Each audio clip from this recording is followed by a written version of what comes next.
Mun nimi on Jani Luoto ja mä oon taloustieteilijä. Tämän esityksen tarkoitus on tarkastella, voiko kausaali ja miten kausaalipäättelyssä voi käyttää tieteellistä teoriaa niin, että rajoitetaan empiiristä mallia mahdollisimman vähän. Aloitetaan siitä, että jokainen, joka seuraa sanomalehtiä esimerkiksi tai katsoo uutisia, niin on varmasti huomannut, että syy-seuraussuhteet on ehkä se tämän päivän juttu. Me halutaan tietää esimerkiksi, että ehkäiseekö koulutus syrjäytymistä. Me halutaan tietää, että parantaavatko yritystuet yritysten kilpailukykyä. Jos eivät paranna, niin mitä sitten pitää tehdä? Tai että vähentääkö alkoholin hinnan nosto sen kulutusta? Tai että jos me lisätään bensaveroa tietyn määrän hinnan päälle, niin vähentääkö se bensan kulutusta ja sitä kautta säästää luontoa? Kaikkia näitä kysymyksiä, hyvin ajankohtaisia kysymyksiä, niin voidaan tarkastella kausaalisuuspäättelyn avulla. Eli kausaliteetti on kahden tapahtuman suhde, jossa toinen tapahtuma on syy ja toinen seuraus. Kun sitten taas korrelaatio on kahden muuttujan, sanotaan x ja y, välinen lineaarinen riippuvuussuhde. Eli kausaalisuudessa halutaan tietää, että miten x vaikuttaa y:hyn, ja jos x ja y on korreloituneita, niin silloin niillä on lineaarinen riippuvuussuhde. Mutta se, että niillä on lineaarinen riippuvuussuhde, ei tarkoita, että x vaikuttaisi y:hyn tai että y vaikuttaisi x:ään. Eli oleellista on erottaa kausaalivaikutus tästä korrelaatiosta. Mutta minkä tähden? Otetaan esimerkkinä tämmöinen kysyntä-tarjontakehikko, jossa siis kysyntäkäyrä, jota mä merkkaan D-llä, jolla on negatiivinen kulmakerroin, kertoo meille nimenomaan vastauksen kysymykseen, että mitä jos mä muutan hintaa vaikka 1 yksiköllä, niin kuinka paljon kulutus muuttuu siitä. Jos mä nostan alkoholin hintaa, sanotaan prosentin, niin kuinka monta prosenttia alkoholin kulutus muuttuu. Ja toivottavaa ilmeisesti olisi, että se pienenisi. Tarjontakäyrä, jolla on taas positiivinen kulmakerroin, jota mä merkkaan S-llä, on toinen käyrä, josta hinnat määräytyy. Eli nyt hinnat määräytyy tämän kysyntä- ja tarjontakäyrän leikkauspisteessä. Jos mennään kuukausi eteenpäin, niin meillä on toinen kysyntäkäyrä ja toinen tarjontakäyrä. Mutta mitä me havaitaan, on tämä toinen piste, missä kysyntäkäyrä ja tarjontakäyrä leikkaavat. Jos mennään kuukausi eteenpäin, niin saadaan kolmas kysyntätarjontapari. Ja kun me jatketaan tätä leikkiä vaikka vähän alle 10 vuotta, eli 100 periodin verran, niin meillä voi olla jonkinnäköinen tämmöinen sidontakuvio, jossa meillä on eri hinnan ja määrän leikkauspisteitä. Eli tämä, mitä me nyt nähdään tässä, on yksi potentiaalinen data, mikä me havaitaan. Eli me ei havaita kysyntä- ja tarjontakäyrää, joista me ollaan kiinnostuneita, vaan me havaitaan tämä sidontakuvio, joka kertoo meille hinnan ja määrän välisen korrelaation. Kun mä tein tämän sidontakuvion, niin mä määräsin, että se korrelaatio on tässä -0,5. Ja sitten taas meidän tarjontakäyrässä täällä, niin se on -1. Eli jos me nyt estimoitaisiin perinteisin menetelmin tästä regressiosuora, niin me saataisiin, että kysyntäkäyrän kulmakerroin on -0,5, vaikka todellisuudessa on -1. Se on pieni ero, mutta tosiasiassa nämä on paljon monimutkaisempia ne meidän systeemit, ja silloin myös tulokset voi olla huomattavasti enemmän harhaisia kuin vain -0,5. Eli tässä on tämmöinen kausaalisuuspäättelyn klassinen ongelma esitettynä tämmöisen yksinkertaisen teoreettisen mallin kautta. Eli yksinkertaisesti vastaus kysymykseen on väärä, jos mä en ota huomioon sitä, että korrelaatio on eri. Useissa tapauksissa korrelaatio on eri kuin kausaalisuus. Tätä voidaan tarkastella vähän tarkemmin ottamalla tähän funktiot, joita me äsken piirrettiin. Eli tässä on kysyntäkäyrä, on ylempi, joka on lineaarinen funktio hinnasta ja tämmöisestä eksogeenisesta termistä, tau, joka siirtää kysyntäkäyrää. Ja samalla tavalla tarjontakäyrä on funktio hinnasta ja tästä eksogeenista tekijästä. Ja nämä eksogeeniset tekijät eivät siis korreloi keskenään, ja niillä on vain suora vaikutus tuohon kuuhun. Ne ei vaikuta siihen hinnan kautta. Okei. Eli huomioarvoista on, että meillä on itse asiassa kaksi identtistä tämmöistä suoraa, ja kun me estimoidaan datasta jotain, niin me voidaan millään tietää, että kumpaa me estimoidaan. Ja itse asiassa, jos me katsotaan tätä sidontakuvioa, niin me ei edes estimoida kumpaakaan, kun me sovitetaan tähän suora. Eli tässä meillä on näppärästi tämä ongelma. Okei. Eli kun me halutaan tietää, että miten kulutettu määrä niin muuttuu hinnan funktiona, niin me ollaan tosiaan kiinnostuneita tästä kysyntäkäyrästä. Ja esimerkiksi Philip Wright niin pohti tätä ongelmaa jo vuonna 1928. Eli 1928 hän mietti, että miten, tässä tapauksessa ei ollut kyse alkoholista tai bensasta, vaan oli kyse eläin- ja kasviöljystä. Kummoinen tuontitulli olisi sopiva näille tuotteille, ja Wright ymmärsi, että siihen pitää saada kysynnän hintajousto, ja sen estimointi datasta ei ole niin helppoa, mitä voisi ensin kuvitella. Se, että yleisesti nämä kausaalisuusvaikutukset on niin keskeisessä asemassa päätöksenteossa, on ehkä ollut syy siihen, että nyt viimeisen 20-25 vuoden aikana on taloustieteessä tapahtunut tämmöinen uskottavuusvallankumous. Siinä ollaan alettu laittamaan entistä enemmän painoa siihen, että kuinka uskottavia nämä meidän empiiriset tulokset on. Ja viime kädessä tässä on kyse siitä, että halutaan olla mahdollisimman varmoja siitä, että jos me estimoidaan jotain tuloksia, niin että kyse on tosiaan kausaalivaikutuksesta eikä vaan korrelaatiosta. Tämän vallankumouksen tuloksena on syntynyt uusia menetelmiä ja alettu kiinnittää huomiota vanhojen menetelmien laatuun.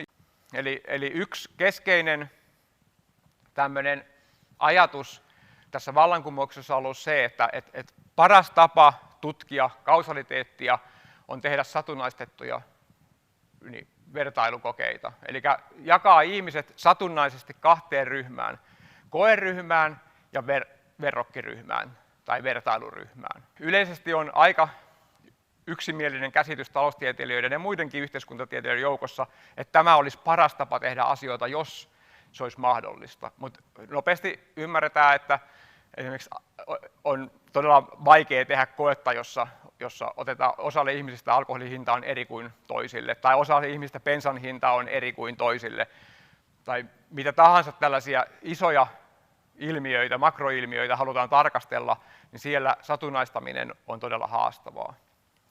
Eli usein mitä me haluttaisiin tehdä, ei ole se, mitä me joudutaan tekemään. Ja me joudutaan vaan ottamaan aineistot annettuna, semmoisia aineistoja sanotaan havaintoaineistoksi, ja tekemään siitä aineistosta johtopäätöksiä erilaisilla menetelmillä. Ja tässä ehkä keskeisin menetelmä on ollut jo toistasataa vuotta ihan lineaarinen regressioanalyysi. Eli otetaan yksinkertainen lineaarinen malli, joka kertoo meille x ja y lineaarisen suhteen, kertoo meille, että miten x korreloi yn kanssa, ja otetaan siihen mahdollisen paljon tämmöisiä ns-kontrollin muuttujia, joiden tarkoitus on vakioida kaikkien muiden muuttujien vaikutus sekä x:ään että y:hyn kuin x:n vaikutus. Ja jos meillä olisi kaikki mahdolliset muut muuttujat vakioitu, niin silloin me saataisiin x:n kausaalivaikutus y:hyn ihan käyttäen tämmöistä lineaarista regressiomallia. Ja tässä tutkimuksessa on tällä hetkellä niin isossa osassa iso aineisto, big data, niin kuin sanotaan, jossa yritetään saada Z-muuttujaan, eli tähän kontrollimuuttujaan mahdollisimman paljon erilaisia muuttujia ja niiden lineaarikombinaatioita ja epälineaarisia kombinaatioita, jotta pystyttäisiin realistisesti kontrolloimaan kaikki mahdolliset muut tekijät, jotka vaikuttaa Y:hyn ja saattaa korreloida X:n kanssa kuin X itse. Ja tämän lisäksi on kvasikokeellisia menetelmiä, joissa käytetään esimerkiksi kiinteiden vaikutusten mallia, joilla pystyy, jos meillä on aineisto sekä ajassa että yksilötasolla, ne pystytään kokonaan kontrolloimaan nämä yksilötason vaikutukset, eroavuudet pois tästä meidän mallista, mutta ajassa olevat yksilötason vaikutukset jää siihen meidän malliin. Toinen ja ehkä keskeisin perinteinen menetelmä on instrumenttimuuttujamenetelmät, missä me eristetään tästä X-muuttujasta ne eksogeeniset osat, eli sellaiset osat, mitkä vaikuttaa vain suoraan Y:hyn, eikä korreloi näiden Z-muuttujien kanssa. Ja itse asiassa tämä työkalu on nimenomaan tuon Wrightin, josta mä äsken puhuin, niin keksimä. Tai siitä käydään debattia, että onko se hänen vai hänen poikansa, mutta hänen julkaiseman tutkimuksen appendix, liite B:ssä, niin tämä menetelmä julkaistiin vuonna 1928 mun muistaakseni, joo. Eli tämä on näin perinteinen menetelmä, ja sen menetelmän ehkä tämmöiset pahimmat ongelmat on se, että on äärivaikeaa löytää semmoisia muuttuja, joilla pystytään eristämään täältä X:stä niin eksogeeniset tekijät, eli semmoiset tekijät, mitkä vaikuttaa vain suoraan tähän Y:hyn. Ja itse asiassa, kun on alkanut ilmestyä tutkimuksia, missä taloustieteilijät on tarkastellut kriittisesti parhaissa lehdissä julkaistuja tutkimuksia, joissa käytetään tätä instrumenttimuuttujamenetelmää ja huomannut, että niissä on todella pahoja ongelmia. Eli ideaalisesti se on todella hieno menetelmä, mutta käytännössä sen käyttö on ongelmallista. Ja lopuksi näitä perinteisiä menetelmiä niin on regressio-epäjatkuvuusmenetelmä, jossa pyritään löytämään semmoisia ilmiöitä, joissa tapahtuu iso hyppäys hyvin samanlaisissa porukoissa. Voidaan esimerkiksi tutkia, että miten keskiasteen kouluun niin juuri päässeet eroavat niistä, ketkä ei ihan ole päässyt. Eli katsotaan, että meillä on ryhmä, joka pääsee hikiseen lukioon, ja ryhmä, joka ei ole sinne ihan päässyt. Niin me voidaan ajatella, että nämä kaksi ryhmää on hyvin samankaltaisia. Ja me voidaan tutkia esimerkiksi, että miten se lukioon pääsy tai ammattikouluun pääsy vaikuttaa rikoksiin näiden ihmisten kohdalla seuraavan 5 vuoden aikana.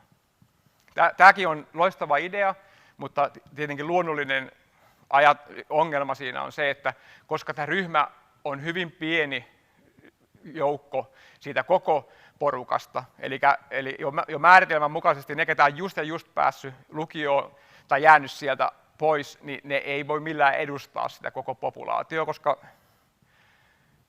iso joukko on päässyt sinne kevyesti ja iso joukko ei ole päässyt sinne, jolloin on vaikea sanoa, että miten tätä voidaan yleistää näitä tuloksia, mitä tästä menetelmästä saadaan. Mitä tilastotieteilijät ja taloustieteilijät on ihan eturintamassa Suomessa, niin on vähän erilainen lähestymistapa. Eli yksinkertaisimmillaan niin me lähdetään liikkeelle esimerkiksi tästä teoreettisesta mallista, missä meillä on kysyntä ja tarjonta. Ja nyt me lähdetäänkin siitä, että me estimoidaan tämä koko malli. Me estimoidaan sekä alfa että p, että näiden eksogeenisten shokkien, eettojen varianssit. Me saadaan suoraan estimaatit kysyntä- ja tarjontakäyrän kulmakertoimille. Totta kai ne mallit, mitä me käytetään, on huomattavasti monimutkaisempia, mutta yksinkertaisemmillaan ne voisi olla jotain tällaista. Ja miten me estimoidaan ne, on se, että jos katsotaan heti tätä meidän yhtälöryhmää, siinä on 2 yhtälöä ja 4 tuntematonta, me tiedetään, että se ei ratkea. Mutta itse asiassa, niin jos me tarkastellaan näitä taloudellisia shokkeja, niin me huomataan nopeasti, että niistä me saadaan lisää informaatiota, itse asiassa paljon enemmän kuin 4 yhtälöä jolloin me tiedetään, että me saadaan ratkeamaan ne meidän tuntemattomat kertoimet. Eli me tiedetään, että taloudelliset shokit on eksogeenisia, eli niiden välinen korrelaatio on 0. Me saadaan siitä yksi yhtälö. Me saadaan näistä variansseista pari yhtälöä. Me tiedetään myös, että näillä jakaumilla, näiden shokkien jakaumilla on pitkät hännät tai että ne on vinoja, joista saadaan jo kasayhtälöitä. Ja sitten jos me halutaan vielä lisää informaatiota, niin me tiedetään, että näiden shokkien varianssit vaihtelevat ajassa. Okei, ja tätä kutsutaan tilastolliseksi identifioimiseksi, koska me käytetään näiden shokkien tilastollisia ominaisuuksia, jotka siis me opitaan taloustieteestä, tieteellisen teorian ja kokemuksen kautta, mutta se itse mekanismi on tilastollinen. Eli siinä tosiaan me estimoidaan ne mallin parametrit, ja sen yhtenä keskeisenä ongelmana on se, että me ei tiedetä, että mikä käyrä on mikäkin. Me ei tiedetä, kumpi esimerkiksi näistä kahdesta käyrästä on kysyntä ja mikä tarjonta. Me havaitaan vain alfa ja beetan estimaatit, mutta me ei havaita tietenkään, että mikä on alfa, mikä on beeta. Kukaan ei tule kertomaan meille, kun me nähdään tämä pisteparvi ja estimoidaan toi ryhmä siitä, niin kukaan ei tule kertoa, että mikä on alfa ja mikä on beeta. Eli meillä on niin kutsuttu labelointiongelma. Meidän pitää nimetä ne meidän yhtälöt jollain. Ja tässä tarvitaan tietenkin datan ulkopuolista informaatiota, joka tulee siis talousteoriasta tai jostain muusta teoriasta, jos on joku muu kuin taloudellinen ilmiö. Esimerkiksi tämän kysyntätarjontakäyrän, mikä meillä oli täällä tämä kehikko, niin me nähdään, että teoriassa kysyntäkäyrällä on negatiivinen kulmakerroin, tarjontakäyrällä on positiivinen, jolloin jos me saadaan negatiivinen estimaatti, niin me tiedetään, että se on beeta. Jos me saadaan positiivinen estimaatti, me tiedetään, että se on alfa. Ja me ollaan kehitetty menetelmiä, joissa me voidaan laskea jopa todennäköisyyksiä, että millä todennäköisyydellä tämä niin toinen estimaatti on negatiivinen ja toinen estimaatti positiivinen. Ja tosiaan mallit on tietenkin huomattavasti monimutkaisempia tyypillisesti, mutta samanlaista informaatiota tarjoaa isommat teoriat ja niin edelleen. Eli tämä on osoittautunut hyväksi, että tämä yleistyy koko ajan tämän käyttö ja on ihan realistinen vaihtoehto tälle meidän uskottavuusvallankumouksen tuomille perinteisille menetelmille.